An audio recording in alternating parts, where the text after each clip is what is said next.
bem-vindos ao podcast do Data Hackers, a maior comunidade de Data Science do Brasil.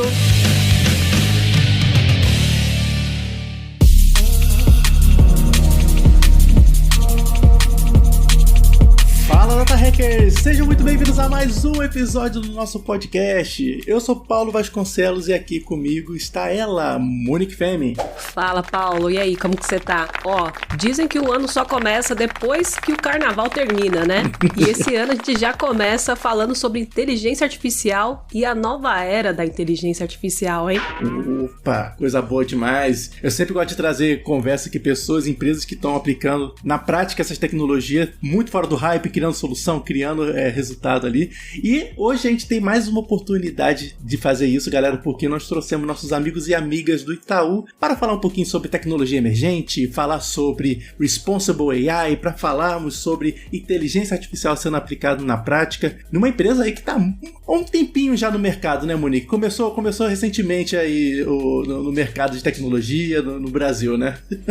E custa dizer que, já pegando o gancho do State of Data, ela tá no ranking das empresas mais admiradas pelos profissionais de dados, hein, Paulo? Opa, olha aí, isso é importante demais. E a galera sempre gosta muito dos papos em que a gente traz pessoas, empresas para falar do dia a dia deles, né? Então aqui, galera, mais um episódio para vocês saberem como é que é o dia a dia da operação dessa galera que tá criando uma coisa bem bacana que a gente vai discutir um pouquinho aqui hoje. Monique, sem mais delongas, já quero trazer aqui as estrelas desse episódio que vai trocar uma ideia com a gente, compartilhar um pouquinho de conhecimento, começando por ele, que é o Carlos Eduardo Mazei, que é diretor de tecnologia no Itaú e líder de IA. Como é que você tá, Cadu? Tudo bem, pessoal, tudo jóia, prazer gigante estar aqui com vocês hoje. Eu sou um homem branco, cabelos e barbas pretas, tô com uma camisa aqui cinza e é sempre bom falar de IA, né? Acho que muita coisa legal acontecendo, um ambiente super rico, vamos nessa. Bom demais, seja muito bem-vindo, Cadu. Com a gente aqui também está a Bárbara Correia, que é coordenadora de Responsible AI em tecnologia. Como é que você tá, Bá? Oi, pessoal, tudo bem? Grande prazer estar aqui com vocês.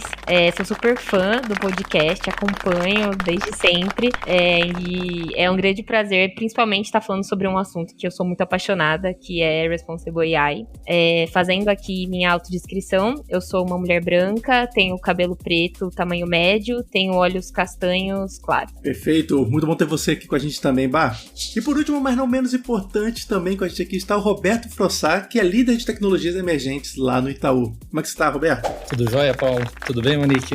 Oi, pessoal. Eu sou Roberto Frossar, sou um homem amarelo, né, mestiço de japonês, apesar do sobrenome, né, tenho um lado japonês, belga e brasileiro típico, né? Então, estou muito feliz aqui de estar junto de vocês, ainda mais na companhia do Cadu e da Bá aqui, que eu aprendo muito no dia a dia com eles. Muito bom, galera. Sejam muito bem-vindos novamente aqui ao nosso episódio. Tô muito animado com essa conversa. E, pessoal, só pra quem não sabe, né, pra quem vocês talvez esteja assistindo pela primeira vez esse episódio aqui, esse podcast é trazido pelo Data Hackers, a maior comunidade de dados e inteligência artificial do Brasil. Depois desse episódio, já deixa uma abinha no navegador aberta aí com o datahackers.news pra você se inscrever na nossa newsletter semanal com as notícias mais quentes da área de tecnologia, com as melhores dicas pra sua carreira, com vagas, com uma série de informações que vai ajudar você na carreira de dados, na carreira de tecnologia e inteligência artificial também, beleza? Se você ainda não segue a gente, segue aí no seu player de podcast favorito, Spotify, Apple Podcast, em qualquer outros dos principais players de podcast, estamos aí também, beleza? Então, vamos embora para esse episódio, tô animado com esse papo.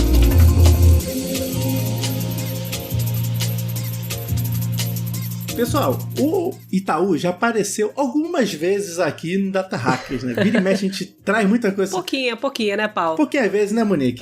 A gente sempre tá trazendo aqui pra falar de assuntos emergentes, assuntos muito quentes na área também, principalmente em momentos em que isso não tava tão em alta ainda, né? Então a gente, por exemplo, já falou de Modern Data Stack, já falamos sobre engenharia de dados, já falamos de, Modern Data Stack com Data Mesh, com Data Lake, já falamos sobre trabalho de cientista de dados e tudo mais. E a gente sabe também, por conta desse papo, que o Itaú não está começando agora nessa parte de inteligência artificial. Já tem modelos sendo rodados há muito tempo, vocês já passaram por um trabalho de, como se diz, inovação digital também, que precisou ser feito, por ser uma empresa que está há muitos anos no mercado. E aí, para começar essa conversa, eu queria primeiro que vocês se apresentassem quem são vocês, o que vocês fazem aí no Itaú. A gente falou um pouquinho do cargo e tudo mais, mas eu queria entender no dia a dia como é que tá ali, o que vocês estão estão trabalhando, para a gente começar a conversar sobre como que surgiu essa inovação com inteligência artificial, essa jornada da inteligência artificial dentro do Itaú. Quem quer começar aí? Vamos lá, posso começar aqui. Eu tô no banco há um tempinho, tá? Então, para contar minha história também, eu entrei em 2008 no banco, tive um período que fiquei fora, 2 aninhos aí, mas voltei desde então participando da transformação digital e toda essa jornada. Então, fui um pouquinho do culpado aqui e trabalhei e aprendi muito com toda a turma. E a gente vem trabalhando com IA, respondendo direto à pergunta aqui, há um bom tempo, né? Eu acho que a própria natureza do banco, quando a gente fala de modelagem de crédito, quando a gente fala de modelagem de risco, quando a gente fala de fraude, enfim, é um ambiente que usa muito dado o tempo todo, é um ambiente que tecnologicamente o Itaú sempre investiu bastante, então a gente sempre foi um grande consumidor aqui de dados, um grande assim, participante desse ecossistema de dados, e mais recentemente, quando a gente fala de IA generativa, a gente está lá desde o comecinho também, né? Então desde 2022 ali, quando teve o lançamento do ChatGPT, a gente já está bastante próximo e vem desenvolvendo várias tecnologias em conjunto. Hoje a gente trabalha com várias empresas, tem um time super dedicado, um time bastante grande olhando para o tema, trazendo alguns números assim ilustrativos só para vocês terem uma ideia. Hoje a gente tem mais de 450 cientistas de dados focados no tema, eu digo de ciência de dados como um todo, né? A gente tem mais de 1.400 modelos rodando no banco como um todo.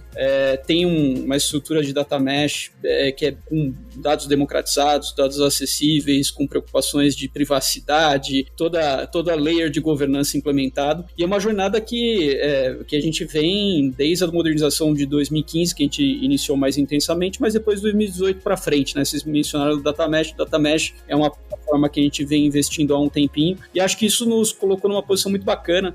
Todo dia a gente aprende um pouquinho, a gente tem isso embutido na nossa cultura, né? Que a gente não sabe de tudo, a gente vai aprendendo um pouquinho por dia, mas tem sido uma jornada bem legal, assim. E meu trabalho, mais recentemente, tem sido muito focado em AI. Ainda sou responsável por arquitetura de soluções, arquitetura de dados, arquitetura de negócio, também pela experiência do desenvolvedor, mas eu diria que IA tem sido o assunto mais falado e o assunto mais agitado de todos eles aqui. Total. Nossa, e outro assunto que eu esqueci, Cadu, que já falamos aqui, desses assuntos que eu dei exemplo de tecnologia emergente, já falamos de computação quântica. Verdade! Aqui dentro do Data Hackers, né? Samuraíba que participou com a gente. Computação quântica que voltou nas últimas semanas a ficar bem em alta, né, por conta do lançamento do chip quântico da Microsoft, do Alibaba e tudo mais. Então vocês veem que muito na crista da onda mesmo, né? Muito trabalhando ali desde o começo nessas tecnologias dentro do Itaú. Então é bem bacana ver que a adoção foi bem cedo também de tecnologia de IA generativa, né, cara? Tem muita coisa legal e acho que aproveito e passo a bola aqui pro Frossar, né? Porque o Frossar é um dos culpados também aqui. Hoje, ocupando essa cadeira de tecnologias emergentes, acho que a Samurai trouxe muito de Quantum, mas tem várias outras áreas sendo trabalhadas e o Frossar juntou-se ao time não há tanto tempo, mas trabalha nessa área na indústria já, no mercado há um tempinho. Acho que vale contar um pouquinho o que é a área e o que você vem brincando aí. Legal. Obrigado, Cadu. Eu acho que só para dar uma noção, né, apesar da tecnologia, quando a gente fala de computação quântica, né, que é uma das tecnologias emergentes que a gente tem estudado, pesquisado e aplicado, né, a gente acredita muito nesse lado de pesquisa aplicada e como que a gente traz para a realidade, para dentro de produtos, apesar de ser uma tecnologia que parece ser recente, né, tem bastante tempo, tem pelo menos acho que uns 7, 8 anos que eu trabalho com isso, né, além de inteligência artificial, né, então acho que eu tenho algumas patentes, são poucas, mas uma das patentes que eu tenho é exatamente em computação quântica. Caraca, que maneiro, cara. Olha. Então é uma coisa que é uma paixão antiga, né? Acho que, como você falou, a Samurai é uma referência, não só aqui no Brasil, mas no mundo, mas realmente é um tema que a gente vê aí como emergente de verdade. E aí, falando um pouquinho, diferente do Cadu, né? Eu tenho 1 ano e 8 meses aqui, eu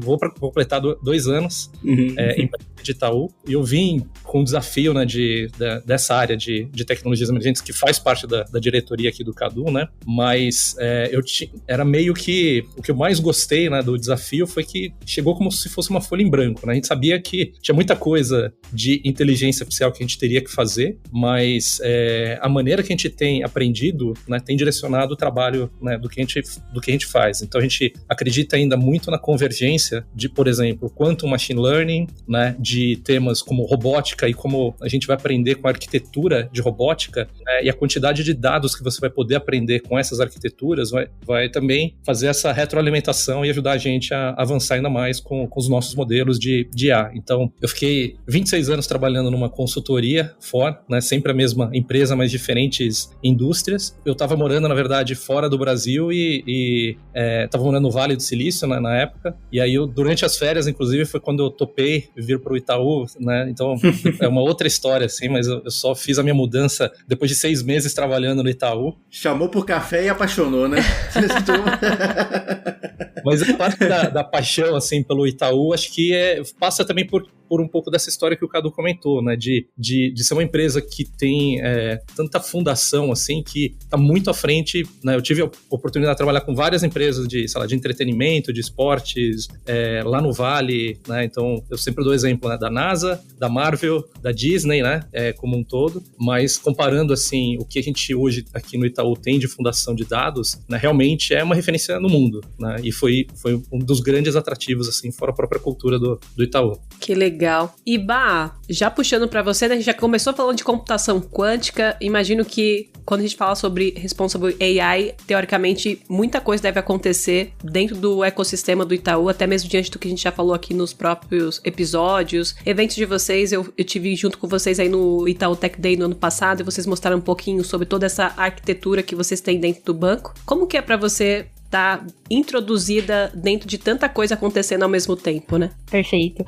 Acho que eu tô no meio entre o Cadu e o Frossar, porque eu tô no banco há 5 anos, mais ou menos, e eu estou na tecnologia desde que eu entrei, e sempre no universo de direito digital, então minha formação é jurídica, e é muito legal ter a oportunidade de trabalhar com um time tão multidisciplinar, e eu acho que o assunto, né, quando a gente fala de Responsible AI, ele demanda essa diversidade, né? Então, ainda mais quando a gente fala de tecnologias emergentes, como a gente fala de IA generativa, que é o que tem sido a nossa grande estrela ultimamente, a gente vê que a nossa estratégia aqui, e vem sempre através do que a gente encontra na literatura e também da demanda do dia a dia, ela não pode morrer só na declaração de princípios e políticas. Então, isso acho que está desde o começo aqui, né, no coração da nossa atuação, que assim, a gente precisa ter um time que consiga transformar em ferramenta tudo o que a gente declara ali como um princípio de IA responsável. Ele precisa conseguir procedimentar aquilo. Então, é muito legal ter a oportunidade de trabalhar com um time multidisciplinar, olhando para um assunto que é tão importante e com essa capacidade, né, que é o que a gente tem colocado esforço aqui, de como que a gente declara princípio, declara política, transforma isso em ferramenta e dissemina para o banco ali, também num formato de cultura, descentraliza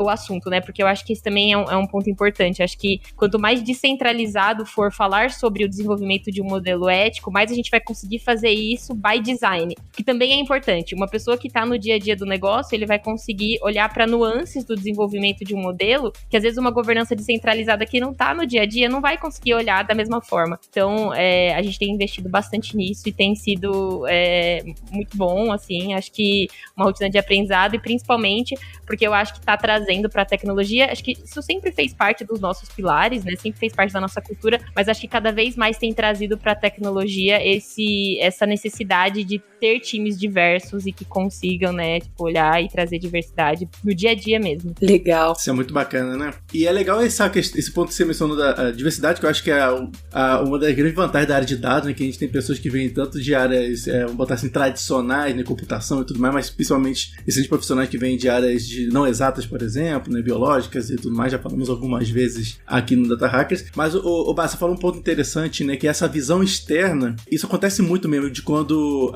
o desenvolvedor está ali criando a solução, às vezes está acontecendo algumas coisas no âmbito externo, fora da organização, que vai impactar o trabalho que está fazendo. E eu lembro muito disso porque hoje no meu trabalho eu tenho um contato muito próximo com a DPO da empresa, tem um time de legal que está todo momento por conta das criações de IA generativa, e eles até brincam falando assim, olha aqui, a gente não tá aqui pra ser o xerife do negócio, tipo assim, a gente não quer tirar a diversão de vocês. Vai criar modelo, vai criar soluções, mas ó, o que tá acontecendo lá fora é tal coisa, a gente precisa considerar isso também. E muitas das vezes, embora nós somos pessoas que estamos ali antenados, por assim dizer, da área, coisas que a gente nem passava pela cabeça, nossa, isso aqui realmente pode ter um impacto, a gente tem que pensar nisso, né? Então, acho que é muito resultado dessa diversidade que consegue trazer diferentes perspectivas, né, sobre um determinado problema também, né? Exato, tem até, quando a gente fala do universo de IA generativa, né, num universo conversacional, a gente tem várias formas de ataque ali, de você conseguir enganar aquele modelo, e uma das formas é usando técnicas que existem só no universo da psicologia. Então, persuasão emocional, por exemplo, isso não existe no universo jurídico, não existe na ciência de dados, mas a gente tem que olhar para isso se a gente quiser desenvolver modelos mais seguros, mais confiáveis. Então, eu acho que isso, a gente tem a oportunidade de fazer isso aqui, né, nos times do Frosai, do Cadu, e sempre trazendo, e com esse olhar de diversidade, que é uma diversidade não só física, mas também cultural, de conhecimento também. Muito massa. E, Cadu, fazer uma pergunta pra você, que conversando com algumas empresas, quando eu vejo o próprio cenário da área de dados, uma coisa que pode acabar com a inovação, e às vezes a gente não percebe, é a própria estrutura organizacional de uma empresa, né? Às vezes você tem tantas barreiras para conseguir chegar na inovação que acaba tendo ali um gatekeeper, né? E acaba tendo você bate num muro que desacelera bastante o time de entregar coisas e criar tecnologia. E a gente já falou em alguns episódios aqui, né, que o Itaú é uma empresa que é totalmente o contrário disso. A gente tá falando, cara, de quantum computing. Que empresa aqui do Brasil tá fazendo quantum computing, essa inovação na veia ali, né? Você falou que desde 2022 vocês já estão trabalhando com IA generativa. Eu conheço empresas que estão começando agora a ouvir falar sobre IA. E por quê? Porque entraram num loop infinito de burocracia, de hierarquia, de estrutura organizacional que acabou dificultando a inovação. Como é que para vocês, hoje, como é que vocês conseguem acelerar tanto a inovação dentro do Itaú a ponto de conseguir trabalhar em tantas áreas assim sem que elas se canibalizem, sem que elas acabam destruindo outras iniciativas também, que eu acredito que é um resultado muito grande de vocês. Eu fiquei muito curioso assim de como é que foi essa jornada, pensando, né, pegando talvez a inteligência artificial como um foco aqui, como é que foi essa jornada de decidir trazer, aplicar IA generativa, né? Vocês já faziam IA antes, mas qual foi essa jornada de criar IA generativa? O que você considera que foi marcos que você teve ao longo do processo para conseguir criar alguns cases que a gente vai até discutir aqui dentro do nosso episódio também? Eu acho que sempre vale mencionar que um dos principais, se não o principal driver nosso aqui é criar valor para o cliente no final, né? É ser competitivo, é trazer diferenciação de experiência, e acho que desde o início da transformação digital a gente trabalha muito esse elemento cultural de mindset mesmo, de transformacional e de empreendedorismo, né? A gente sabe que o tempo todo tem nascido novas tecnologias, essas tecnologias podem trazer um diferencial para a gente, para entregar um valor diferente, um serviço diferenciado, uma experiência diferenciada, uma facilidade para o nosso cliente. Então, acho que esse é um dos principais elementos dessa receita. Acho que tem outros elementos nessa história, é sobre ter uma arquitetura também moderna, então a gente também vem investindo há muito tempo na nossa migração para cloud. Isso permite a gente ter adotar tecnologias que estão disponíveis através da própria computação em nuvem. E tem um elemento arquitetural, como é que a gente cria plataformas que sejam flexíveis o suficiente que a gente possa experimentar com o cliente. Então, acho que esse conjunto aqui de processos, pessoas e tecnologia como um todo, se eu puder resumir por esses 3 pilares, perfeito, acho que eles são essenciais. E a gente passa por uma execução distribuída, né, que é um pouco do que a Bá comentou. Desde 2018, que a gente fez o exercício aqui no nosso modelo de comunidades, a gente trabalha empoderando os product managers, empoderando os negócios para criar valor, criar esse diferencial. E à medida que você entrega para essa turma também o ferramental e você entrega essa possibilidade de experimentar, isso vem de uma forma quase que natural. É quase que natural a gente entender, lógico, o mindset sempre é de tecnologia é um meio para criar algo legal para os nossos clientes. Tecnologia não é o fim por si só. Perfeito. No fundo, todos aqui buscam entregar um serviço diferenciado e coisas dessa natureza. Então, isso faz com que a gente adote novas tecnologias e veja o potencial dela transformacional, né? Então, trazendo o caso do IA generativa, acho que é um caso que a gente, logo no comecinho, que estava em 2023, se popularizando ainda, comecinho de 23, a gente acabou lançando uma solução para investimentos, por exemplo, que é lá o que a gente fala fala sobre impactos na carteira, né? Uma das principais dores de cliente é quando você tem um investimento, né, e tem uma variação de mercado, é entender o que eu faço, eu preciso mudar minha alocação de investimento, não preciso. Então, isso remetia a uma dor que a gente ouvia dos nossos clientes e via que a IA generativa poderia ajudar. Como? Te usava todo um processo aqui de machine learning para entender qual ativo de uma carteira de cliente variou em função de um movimento de mercado, depois buscava notícias correlacionadas e fazia um resumo para o cliente de quais principais notícias estavam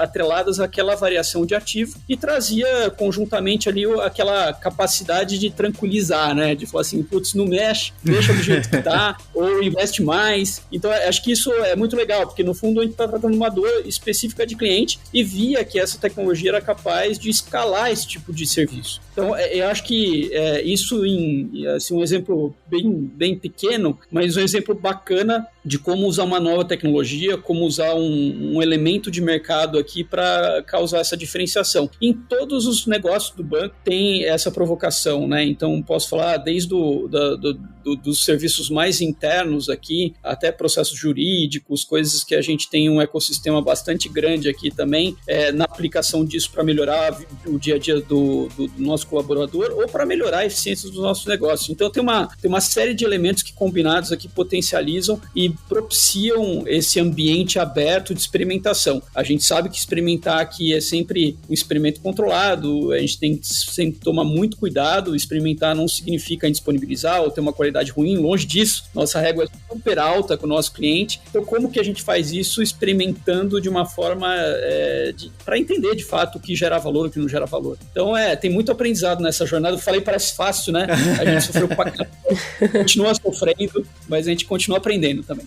Que legal. E é bom vocês falarem um pouco sobre isso, né? Porque quando você fala sobre essa questão de criar novas possibilidades aí com novas tecnologias, utilizando tecnologia como meio e olhando ali até mesmo para o consumidor final, que é o cliente de vocês, teoricamente ele também utiliza várias outras plataformas, vários outros dispositivos ali que nem sempre está atrelado à segurança de vocês, né? Como que é esse desafio? Imagino que não seja fácil, né? Porque uma coisa é você trazer algo que seja bom para o seu consumidor final e vocês ainda trabalhando com inteligência artificial generativa, né? Qual que é o maior desafio que vocês têm hoje em dia, até mesmo olhando para esses multicanais que vocês têm aí com os clientes de vocês? Eu acho que tem um desafio super legal, que assim, hoje, eu acho que você disse super bem, a nossa comparação não é mais banco com banco, né? A comparação é serviço digital como um todo. Então, muitas vezes, outros exemplos de outras indústrias fazem muito sentido para a gente, né? Então, acho que tem um elemento, o Frossard pode até explorar mais, de como que a gente traz essas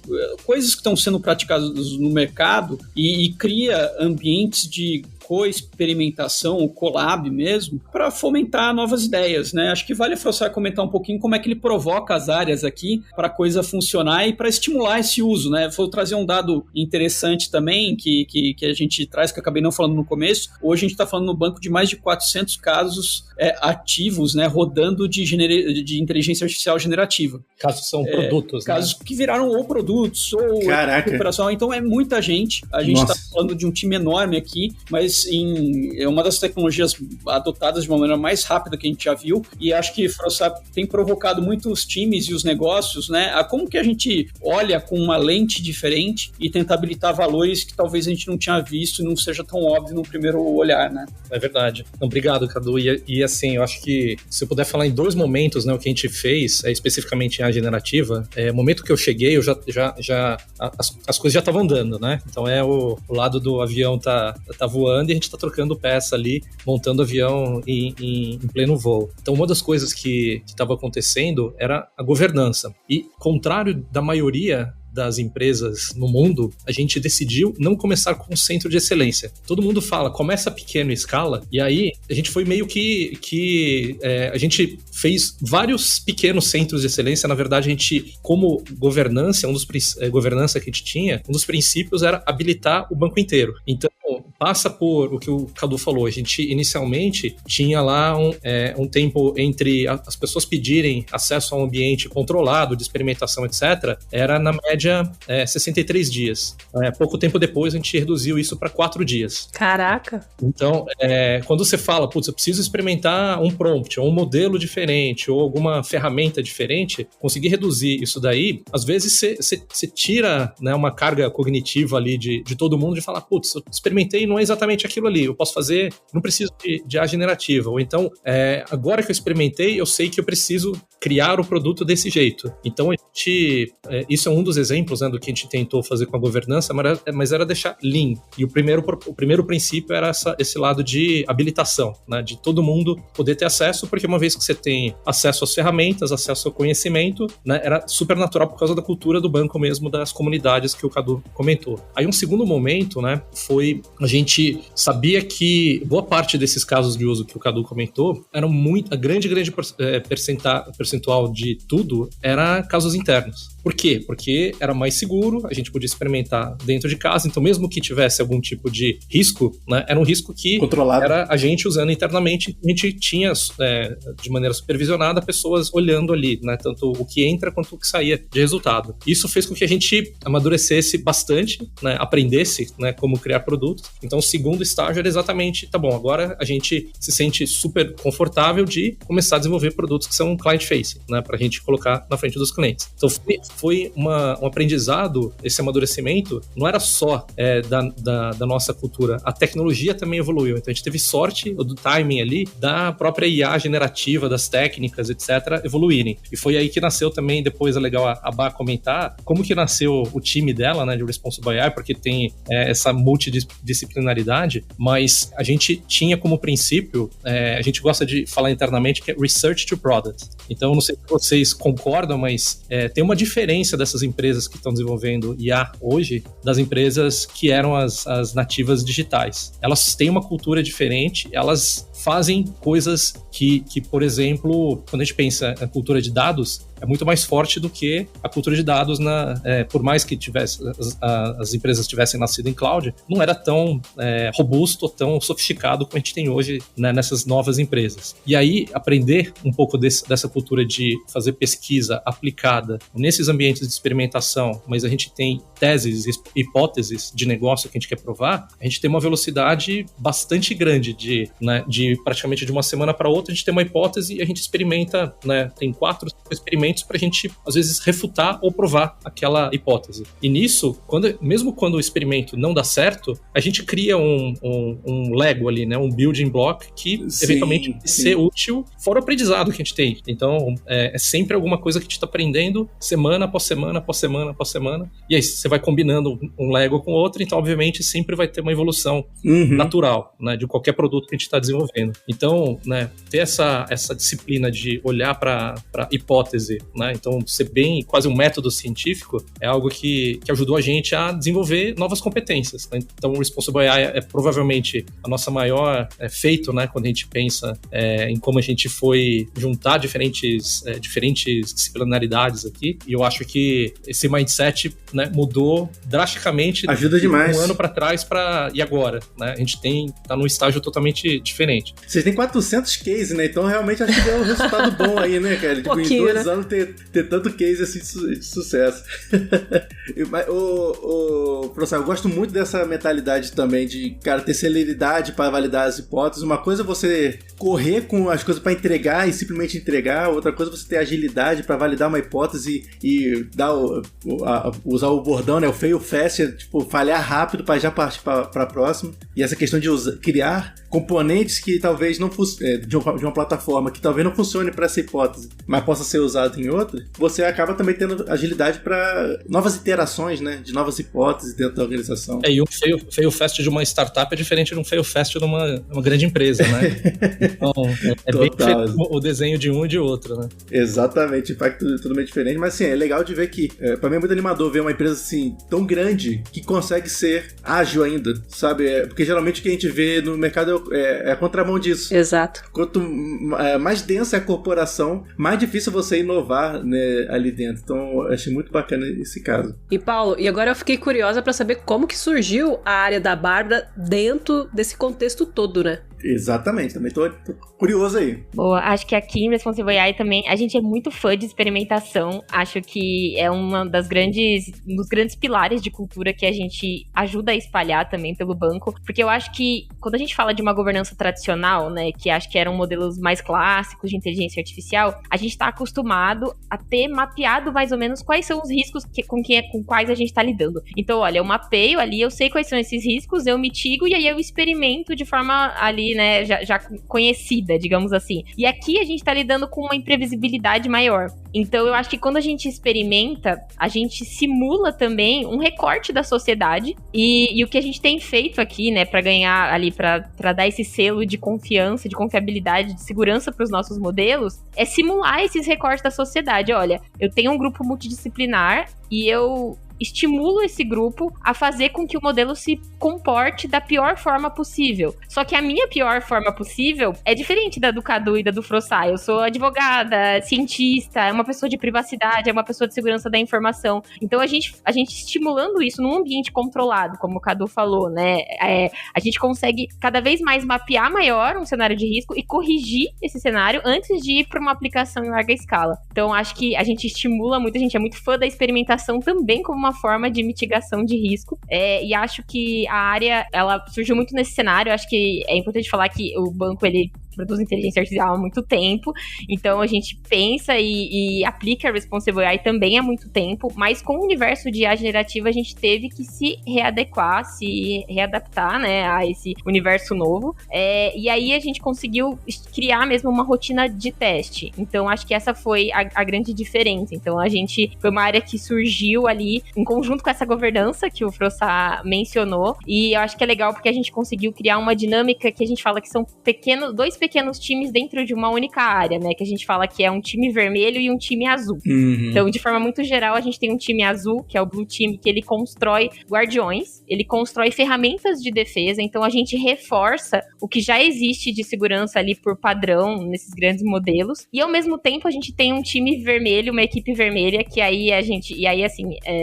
convida pessoas externas, a gente tem muita participação de pesquisadores aqui também, a academia tá super próxima. A gente desafia os nossos próprios guardiões, nossos próprios guardrails. Então esse time vermelho, ele estressa esses guardiões, e aí a gente fica sempre nesse ciclo constante de localizar erro, corrigir erro, localizar erro, corrigir erro. E acho que tecnologias emergentes, elas demandam isso, né? Porque elas constantemente vão mudando, então às vezes o que eu não identifico como risco hoje, daqui uma semana ele já se torna um risco, o modelo ele tá mais vulnerável para esse tipo de comportamento, então é muito importante. E aqui também acho que mais uma vez, acho que a participação das pessoas, né, com as suas diversidades, elas conseguem contribuir muito para saber, assim, para definir exatamente o que seria pior para você. Então, aqui, o que de pior o modelo poderia fazer? Vazar um dado pessoal, né, permitir acesso a tal informação, falar um vocabulário ali nocivo, enfim, contraditório às nossas políticas. E aí a gente, foi dessa forma que surgiu o time, então veio dessa demanda.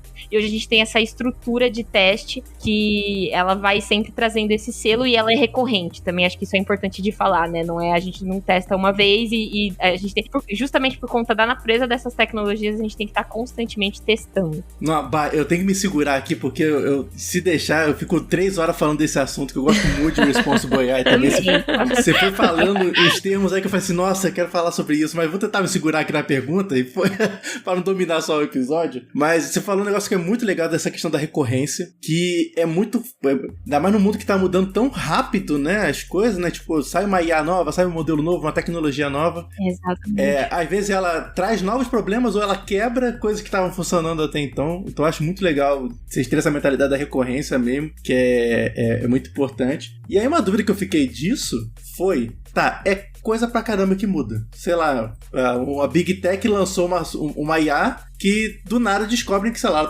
ela tá prejudicando um grupo de diversidade, por exemplo, um grupo minoritário, por exemplo. E às vezes isso fica fora do nosso radar, de tanta coisa que surge, coisas do tipo. Uma dúvida que eu tenho é, como é que vocês se mantêm atualizados quanto a todas essas coisas que acontecem no mercado. Que ela vem de diferentes fontes, né? Não é como se fosse um canal só, embora a gente tenha data hackers, né, Murique? Que a gente faz aquele filtro bonito, né? Traz aquela...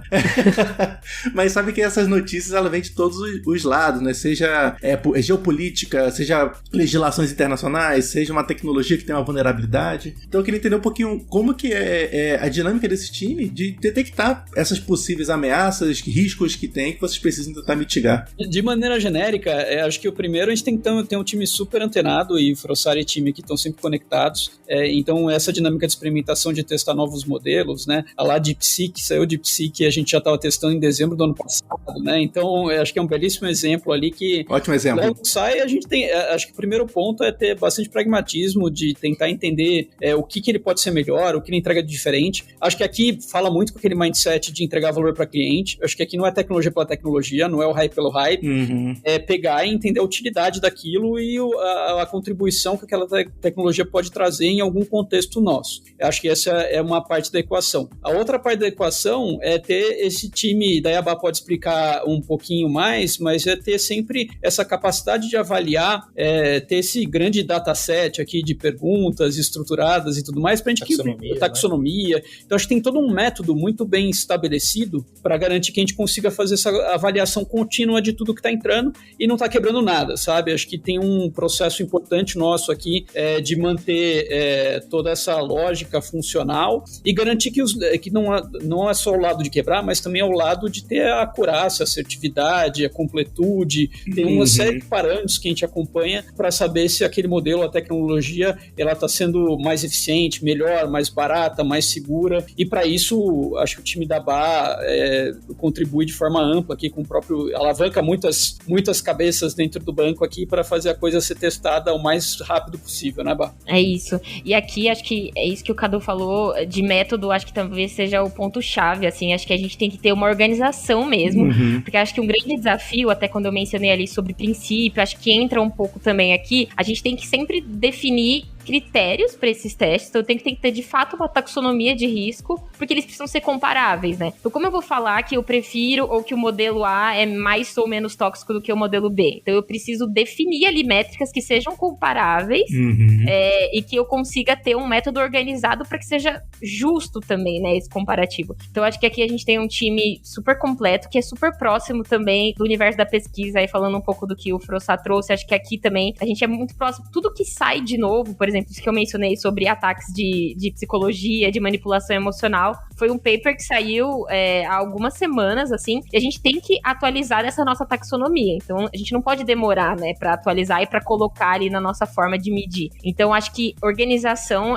ter de fato uma governança para isso é muito importante e métricas, né, ali, métricas que sejam comparáveis, que sejam bem definidas, e acho que é assim que a gente consegue, enfim, acompanhar essas mudanças que realmente é um desafio. Você tem razão, Maurício. É bem rápido. E a gente gosta do assunto também, então torna mais fácil. É um negócio legal, né, Bá, que é legal você comentar como que às vezes tem você faz quase que um hackathon de quebrar modelo, assim. Olha! Tem um engajamento, assim, legal. Sempre dá chocolate de prêmio, assim, mas não precisa de grandes incentivos, né? As pessoas gostam de ter essa oportunidade de aprender fazendo algo que às vezes a gente não tenha por causa de background, né, de qualquer diferença de sei lá, tipo de profissão, vão ter perguntas, interações que a gente nunca pensaria. É isso, a gente reúne, a gente consegue engajar pessoas, acho que o assunto ajuda, porque acho que o assunto, né, eu sou enviesada, mas ele é muito legal, ele é muito novo, ele é cheio de nuances, mas a gente aproveita essa diversidade do banco, né, o banco é enorme, ele tem muitas áreas com pessoas muito diferentes, e a gente promove esses hackathons para desafiar esses modelos, de fato. Então aqui a gente é uma espécie de, a gente fala que são os hackers do bem, né, então a gente capacita essas pessoas com o que tem de mais novo, em termos de ataque, de estresse para comportamento nocivo, não só isso, igual o Cadu falou, também por exemplo, o universo de investimento, às vezes eu tenho nuances regulatórias ali que eu vou precisar também medir, eu vou precisar também estressar. Então, a gente também, né, olha para as métricas de negócio, de fato, e aí com isso a gente consegue engajar também o banco em Responsible AI, né? A gente faz ali uma capacitação, enfim, todo mundo também sai dali aprendendo mais um pouquinho. Que legal. E o que eu acho mais legal, interessante de vocês, que a gente compartilha muito aqui com a própria comunidade, vocês escrevem muito sobre esses temas, esses assuntos, esses aprendizados. Inclusive, na descrição desse episódio aqui tem vários artigos para montar esse episódio que vocês mesmos escreveram ou que apareceu aí na mídia, que vocês mandaram pra gente. Então vai ficar aqui na descrição para que vocês possam literalmente também acessar.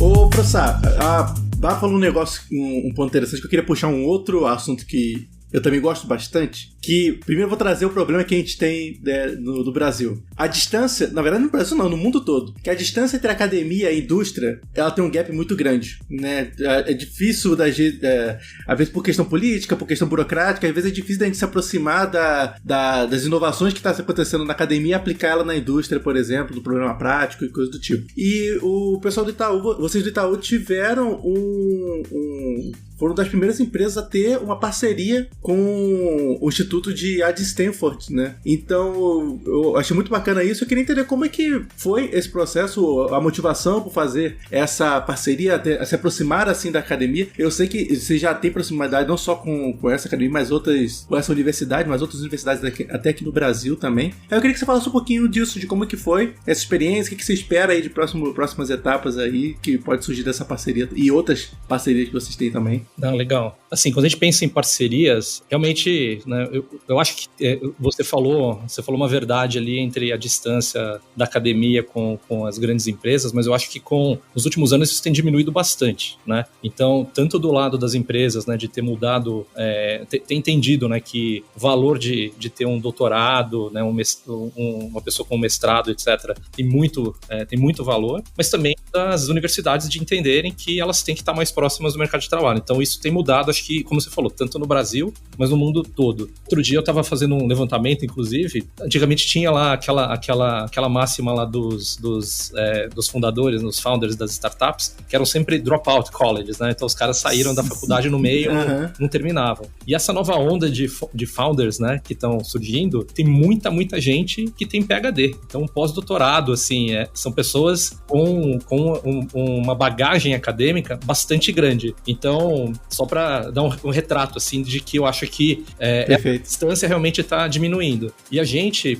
por outro lado, quando a gente pensa em pesquisa, como eu falei, a pesquisa aplicada, né? Então, dentro das universidades, vão ter sempre os departamentos que querem fazer alguma coisa mais, talvez, mais teórica ou ciência básica, né? E aí, né, quem estiver escutando básica não é porque é simples, né? Básica porque é a definição da ciência que está mais nesse início de maturidade. Mas a gente quer um estágio um pouquinho à frente, né? Que é uma ciência que já esteja praticamente pronta para a gente transformar numa tecnologia. E aí que vem o lado de tecnologias emergentes, porque a tecnologia só vai emergir desses estudos que estão ali próximos de se transformar em uma ciência que está próxima de se transformar numa tecnologia. Então, as parcerias que a gente tem com diferentes universidades no Brasil, a BA mesmo, eu não sei, não lembro do último número, né, de quantidade de bolsistas que tem trabalhado junto com ela. Né? Você tem de cabeça aí? São 9 bolsistas. Né? Olha só que legal. Então, e aí só no time dela. E aí a gente tem, eu acho que, se eu não me engano, pelo menos uns 50 bolsistas, assim, diferentes, trabalhando em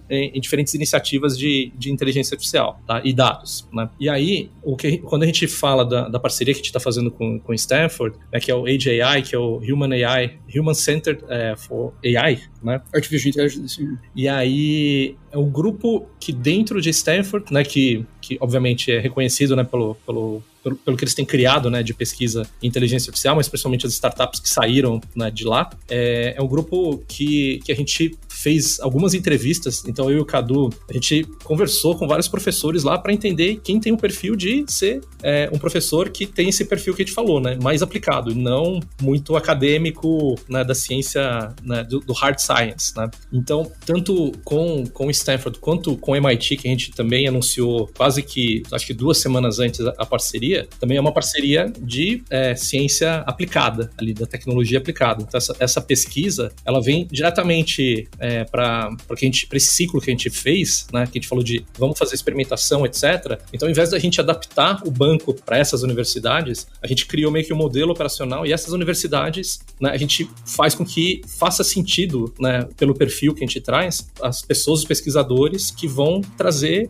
tecnologias que estão ali, né, no limiar de ser ciência para virar tecnologia, a gente experimenta, mas em cima também das hipóteses que a gente tem. Então, tudo que a gente falou de hipótese, né, como o principal driver ali, é super importante para a gente. Então, os pesquisadores que a gente escolheu de AI não é simplesmente, né, vem aqui um cara porque ele tem 10, 20 artigos publicados. Não, é porque a linha de pesquisa que ele está trabalhando agora tem muito a ver com 3 hipóteses que a gente tem aqui, né, que a gente quer trazer para dentro do banco e experimentar, né, que tem o cliente no centro. Então, como a gente fala de, sei lá, de hiperpersonalização, de melhor entendimento do comportamento dos clientes, né, tudo isso, né, pode passar por essas hipóteses e a linha de pesquisa tem que estar super alinhada. Com certeza. Eu acho que você matou a questão, você falou a questão da pesquisa aplicada, que é o que eu mais concordo, que pesquisa por pesquisa, vamos lá, capitalismo, né, gente? Vivemos no capitalismo, então tem que ter interesse tanto para a academia quanto para a indústria também. Então você tem uma pesquisa que pode ser aplicada, como você falou, dentro de um problema prático, né, dentro das organizações. Cara, é isso que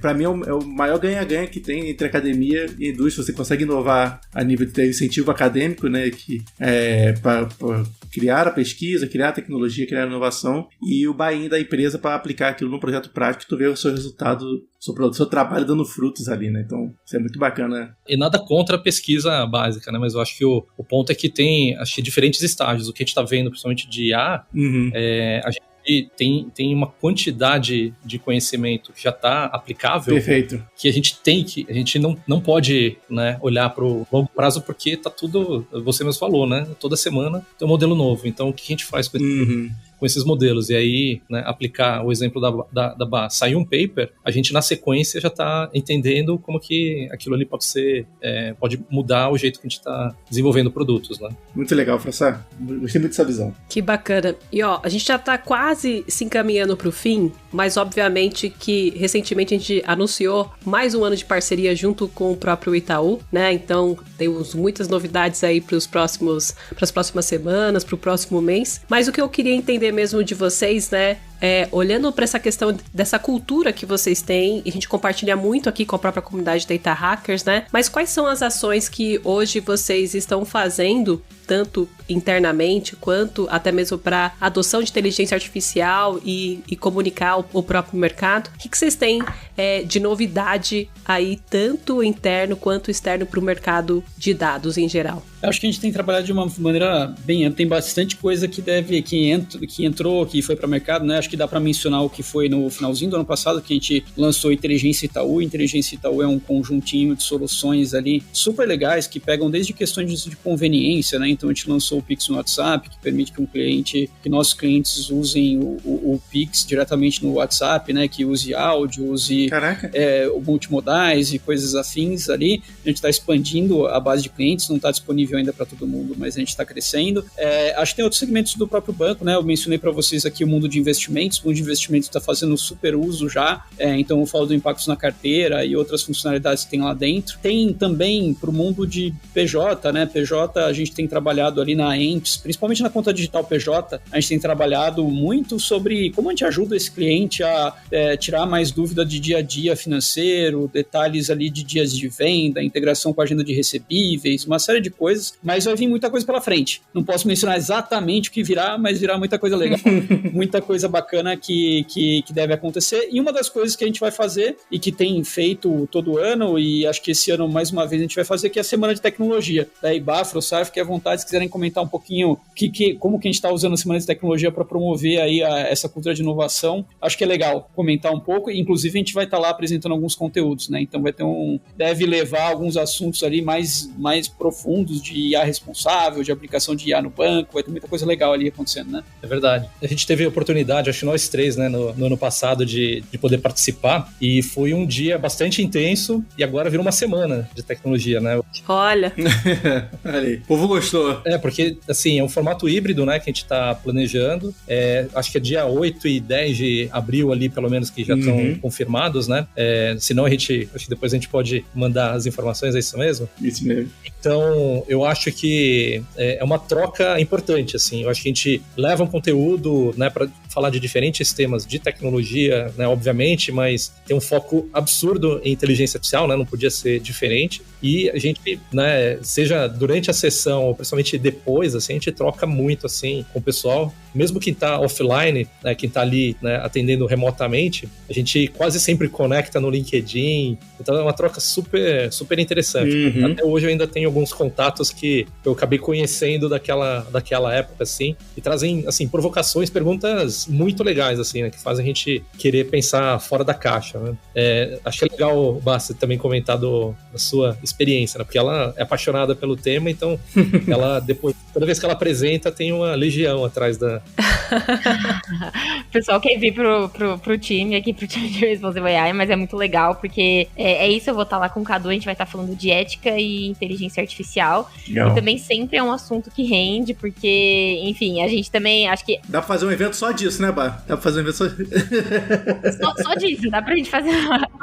Porque até o conceito de ética mesmo, né? Às vezes a gente fala, putz, mas será que... Qual que é o caminho, qual que não? Será que... Como que a gente se inspira? Qual que é a melhor forma? Então, a gente vai trazer bastante referência de mercado também na apresentação ali, falar um pouco sobre como a gente tem feito, sobre isso que eu comentei, né, que a gente tem a definição dos princípios, mas como isso tá se transmitindo na prática, né? Como que a gente tá transformando isso em ferramenta? Então, isso tudo vai ser mostrado. Vocês estão super convidados, acho que vai ser super legal. E só reforçando aqui, né, como todos os anos, né, a gente tá junto aí com o próprio Itaú, então a gente do Data Hackers vai estar aí também juntamente com vocês para acompanhar os conteúdos. E se você perdeu um pouco sobre o que é, o que quer saber um pouco mais, aqui na descrição vai estar aqui o link para inscrição, que acontece tanto de maneira remota quanto também presencial aí na sede do Itaú. Olha aí, Monique, evento híbrido de tecnologia numa empresa gigante do mercado, falando um pouquinho como está aplicando inteligência artificial e tecnologia em si. Galera, para quem reclama aí que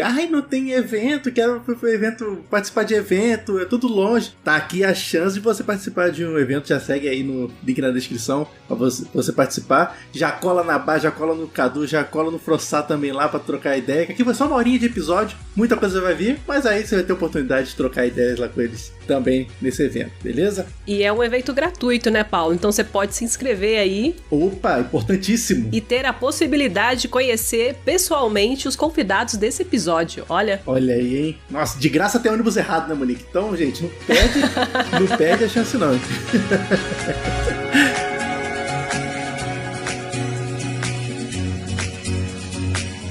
Pessoal, esse episódio de hoje vai ficando por aqui. Baita papo, hein, Monique? Deu aqui uma horinha de papo, mas facilmente renderia 2-3 horas aqui de vários assuntos. Mas para dar um gostinho do que tá vindo por aí também, dessa parceria da gente aí, com novos conteúdos para falar sobre como que o Itaú tá usando dados, tecnologia e inteligência artificial, né? Verdade. Eu costumo dizer que daqui vai surgir novos episódios, né? Então a gente vai fazer já um episódio dedicado com a Bá, então fique aí aguardando. Aí. E se você quiser também propor temas com o Itaú, que vocês queiram saber, que fique curioso, deixa aqui na descrição desse episódio, né, Paulo? Exato, usa aí a seção de comentários. Qual tema vocês querem ouvir da gente falando aqui com o Itaú? Tem muito tema, a gente já falou computação quântica, Modern Data Stack, dia a dia de cientistas de dados, coisa pra caramba que a gente já conversou, mas faz sentido falar de algum assunto específico? Usa aí a aba de comentário pra gente trocar ideia. E pessoal, queria muito agradecer a presença de vocês aqui, muito obrigado pelo tempo de expor, pela disponibilidade, por vir trocar uma ideia com a gente, compartilhar um pouquinho da experiência de vocês. Cadu, começar com você, cara, muito obrigado aí pelo tempo. O pessoal que quiser continuar te seguindo, onde que eles podem te encontrar? Valeu, turma, obrigado pelo espaço, assunto super rico, super legal, e o Responsible AI é um assunto que a gente vem investindo pra caramba aqui, então obrigado pelo espaço.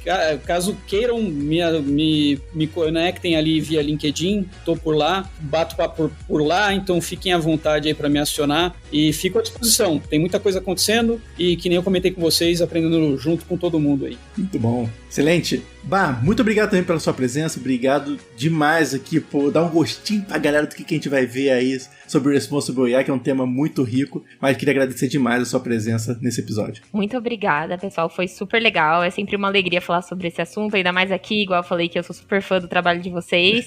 Também vou deixar aqui, vai estar aqui o link do meu LinkedIn, então se vocês quiserem tirar alguma dúvida, conversar sobre, trocar um pouco, também eu fico super à disposição. E acho que uma coisa que a gente sempre fala é que a nossa missão é sempre garantir que a inteligência artificial amplifique a melhor parte da nossa natureza, da nossa sociedade, né, e não o contrário. Olha, que legal. Então acho que é isso que a gente tem buscado aqui. Obrigada. Muito bom. Frossá, muito obrigado também aqui por participar com a gente desse episódio, contar um pouquinho da sua experiência, da sabedoria sua aí com interação com a academia, a indústria, com inovação, tecnologias emergentes. Muito obrigado mesmo pela sua participação. Eu que agradeço, Paulo. Acho que a sabedoria você tá falando é por causa do meu cabelo grisalho aqui, mas eu agradeço o convite, né, o espaço, acho que foi muito legal o papo e fico realmente aberto, assim, como vocês podem ver, a gente é apaixonado pelo tema, né, falar de inteligência artificial, ainda mais quando a gente está aplicando, assim, num gigante como o Itaú, tem muita coisa legal, muito desafio, principalmente, e fica o meu LinkedIn também, né, o link aí pra gente bater um papo, principalmente, né, querer ouvir do pessoal o que eles acham que é o futuro da inteligência artificial, né, a AGI, e o que é o futuro das tecnologias emergentes, né, bastante curioso para ouvir também a opinião de vocês. Obrigado. Muito bom. Valeu, pessoal. Olha só, lembrando, LinkedIn do Cadu, da Bar e do Frossá estão aqui na descrição do episódio, mas a gente também falou de uma série de referências, né? A Monique mencionou posts na mídia, o blog do Itaú também.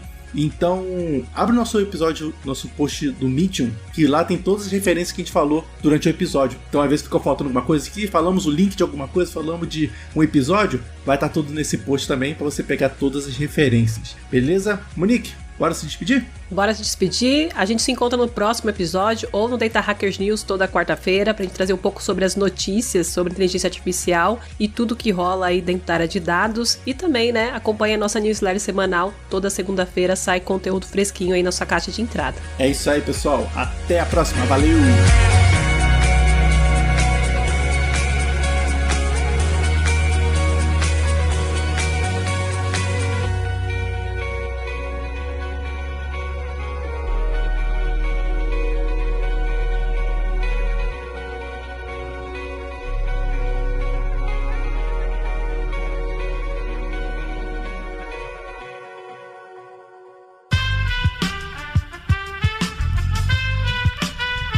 Esse podcast foi editado por Aerolitos Edição Inteligente.